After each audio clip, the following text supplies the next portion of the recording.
That spring morning, the Callahan estate lay wrapped in the quiet mist of a warming dawn. White fog rested over the lake behind the house, thin as silk spread across still waters, while drops of dew clung to maple leaves, shimmering faintly beneath the first touch of sunlight. A sleek black car rolled silently through the gates, careful not to disturb the calm of the garden.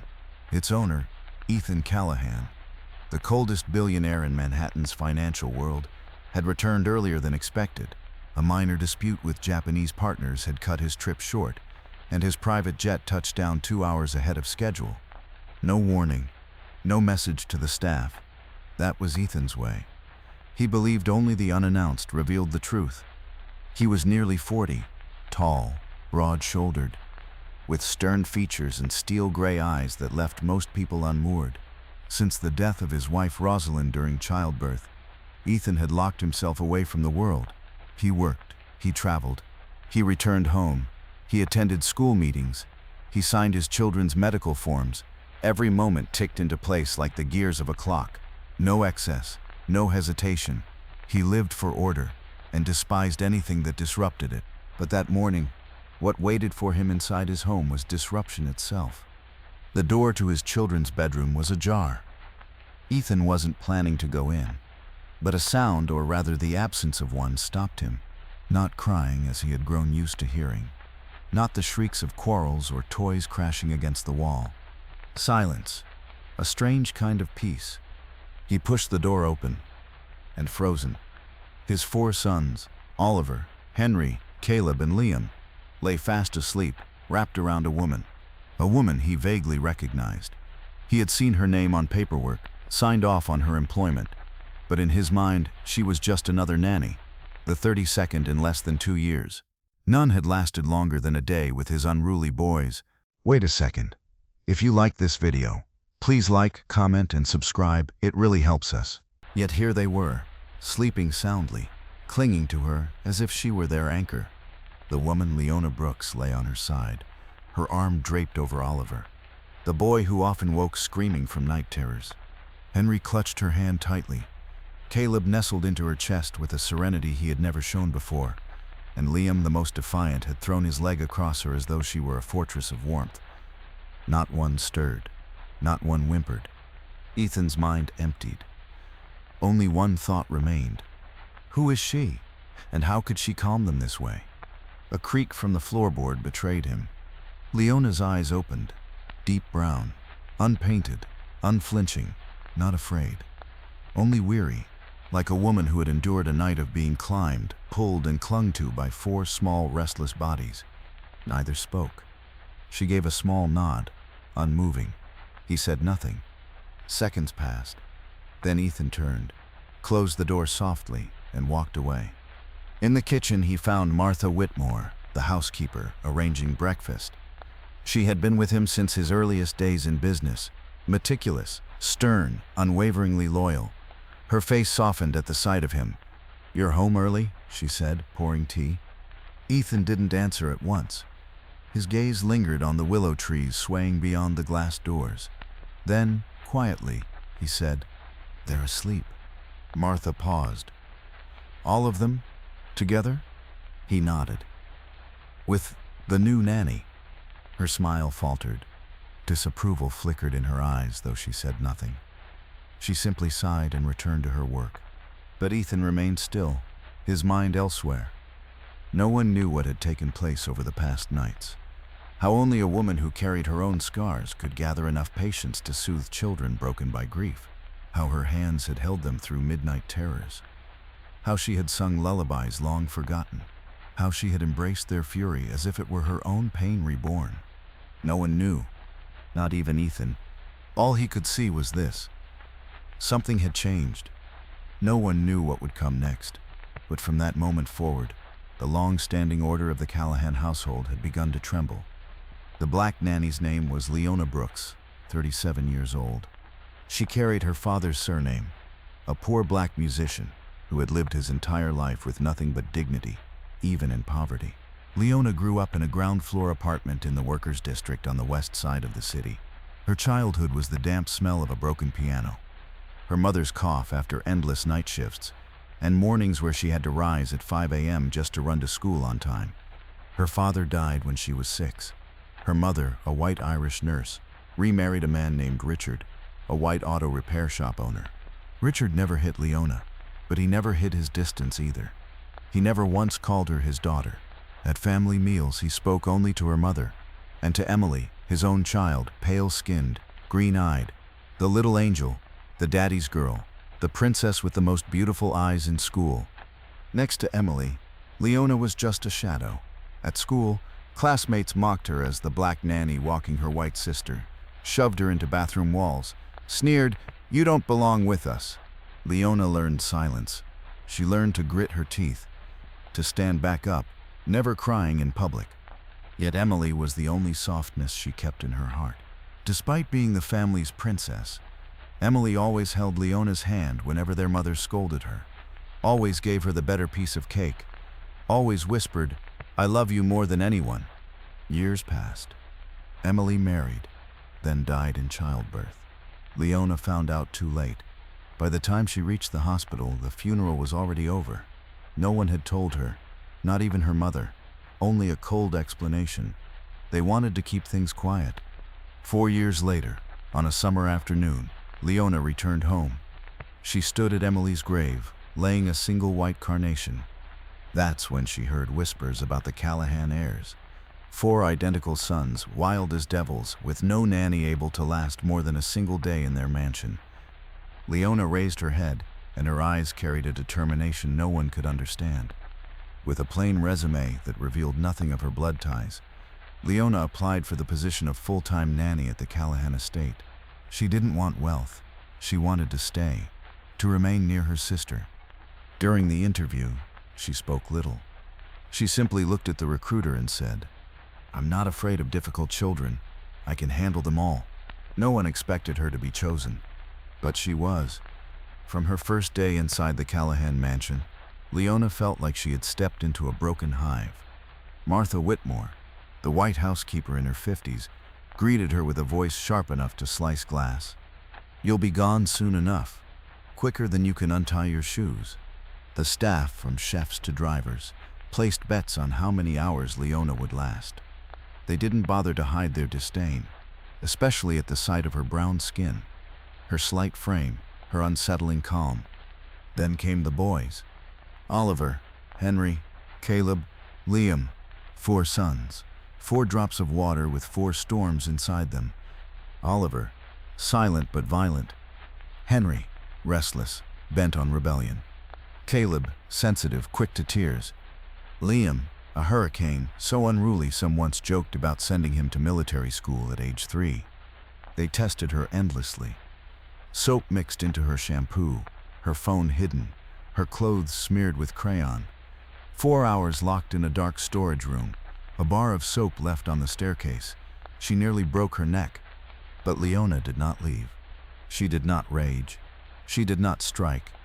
Instead, she remembered Emily. She remembered the small tricks she had used to soothe her sister long ago. She held Henry's hand through his tantrums. She read stories to Caleb each night. She played with Liam in the garden while quietly ignoring the sand he flung at her.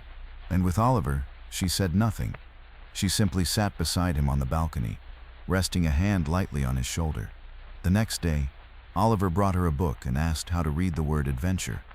Within weeks, change took root. The boys slept earlier.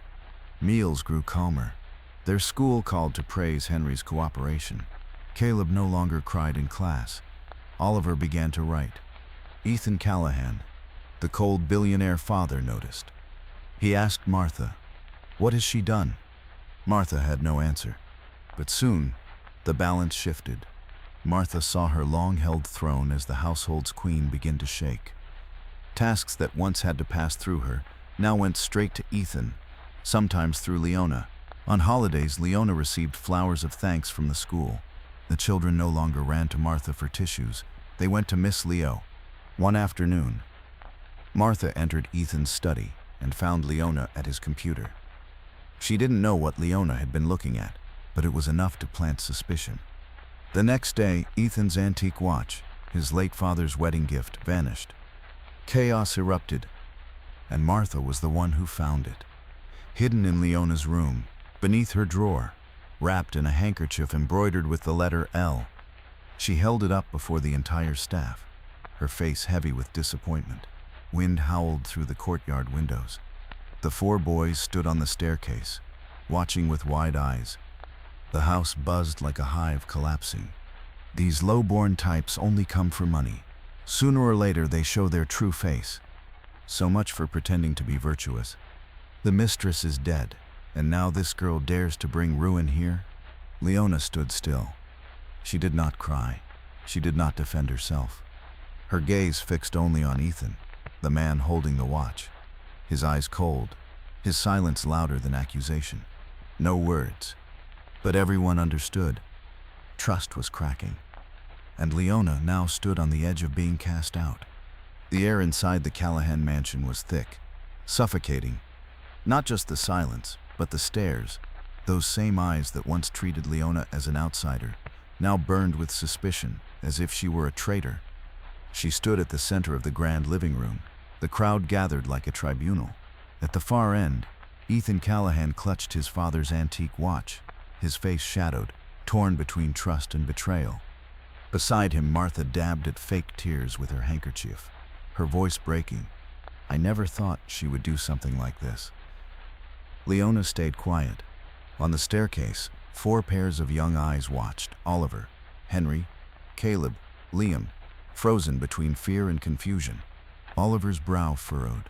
The boy's gaze held questions he could not voice. Leona drew in a deep breath and stepped forward. Before you judge me, I ask that you look at something first. Martha sneered. More excuses? Leona didn't answer. From her pocket, she lifted a small USB drive. In here are recordings I've collected over the last month. Watch them before you decide anything. Ethan motioned to a guard, who took the device and slid it into the projector. The screen flickered, and then silence. The first video, the kitchen, camera hidden behind a dish rack. Martha's voice coiled like poison as she handed the children banned sweets and neon-colored drinks. Eat this and you'll have superpowers. You can tear the world apart. Henry's voice piped up. But Miss Leona said these are bad. Martha laughed sweetly. That's because she doesn't know better. But if you want your father to notice you, make noise, make trouble, force him to care. Gasps rippled through the room. Ethan's eyes narrowed. The next recording was worse. Martha on the phone, unaware of the bug beneath her cushion. Yes, sir. Everything is going as planned. The nanny is softening Ethan, but I'll take care of it. Your son won't have to worry. The children are useless anyway. As long as they stay chaotic, your boy will shine when it's time to take over the company. A low murmur spread. Martha froze, her face drained of blood. Leona placed copies of receipts on the glass table, candy orders, stimulants, quiet payoffs to staff, all in Martha's name. I verified everything before I came forward, she said calmly, each word heavy. A maid's timid voice rose. I did hear her once, telling someone that if the kids kept acting out, Mr. Callahan would need a better manager. I thought it was a joke, but now the room fell still. Every eye turned to Ethan. At last he spoke, his voice low. Why, when did you discover this? And why reveal it now? Leona drew breath. For the first time since entering this house, her calm cracked. Because I couldn't stand by while these children were shaped into pawns. They deserve love, not manipulation. At first I thought they were just wild, neglected. But then I saw it. They were being guided, broken, piece by piece. Ethan stepped closer. But why do you care so much? Who are you, really? She raised her head. Her dark eyes glistened, but her voice was steady. Because their mother, the woman who once lived here, was my sister. The air was sucked from the room. Ethan froze. Murmurs rippled. Leona nodded slowly. We shared the same mother, different fathers. Our home was fractured, imperfect. I wasn't the cherished one, but she always treated me like I mattered. Her voice wavered. I wasn't told when she died. By the time I knew, it was too late. I went to her grave in silence. I wasn't welcome at the funeral. Perhaps because my skin didn't match the family's legacy. She paused, her throat tight. I couldn't do anything for her then. But I can for her children. Her eyes turned to the staircase, to the 4 boys staring down at her. At first, I only wanted to honor her memory. But as I watched their chaos, their loneliness, I knew I couldn't leave them to it. Silence stretched, heavier than stone. Finally, Leona whispered, "The reason no one knows is because I never stood at her wedding.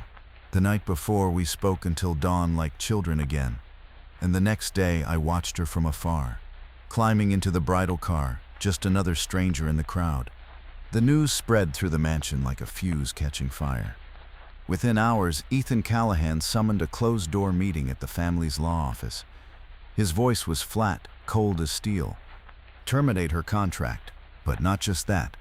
I want charges filed. Child abuse and complicity in asset fraud."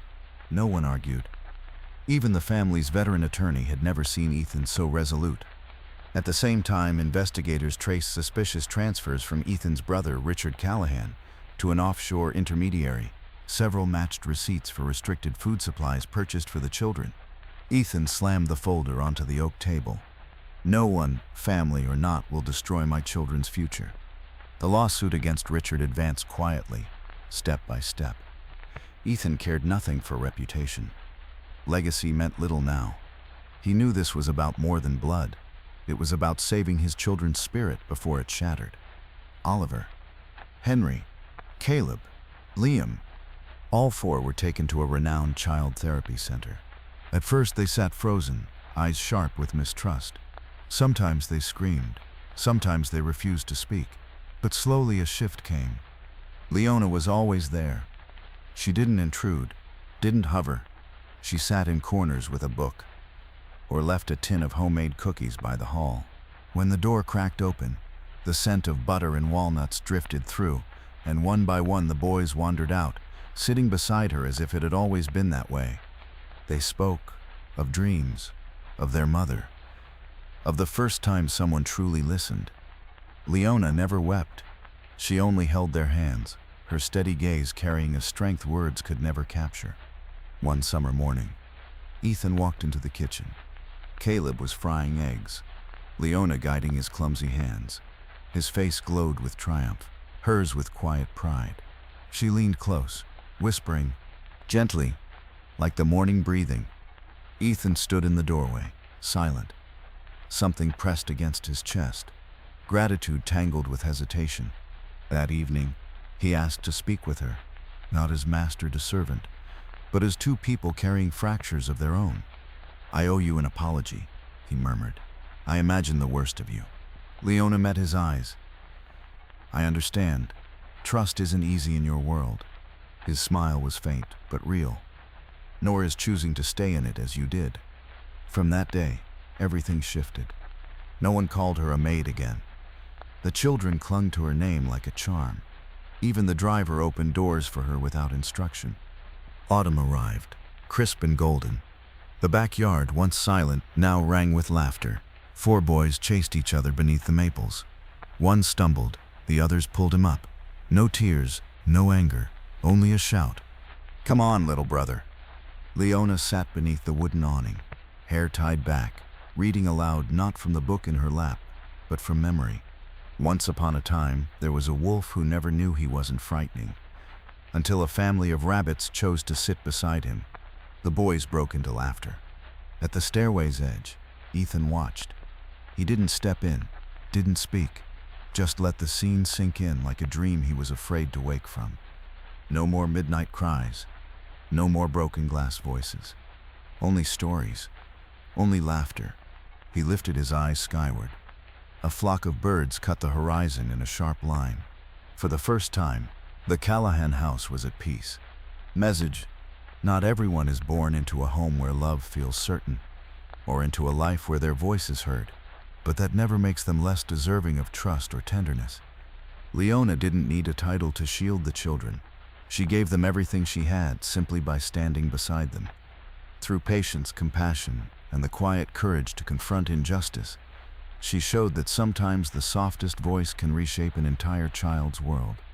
And it is often those silent, steadfast souls, the ones who ask for nothing, that become the last flicker of hope in a world drowning in doubt.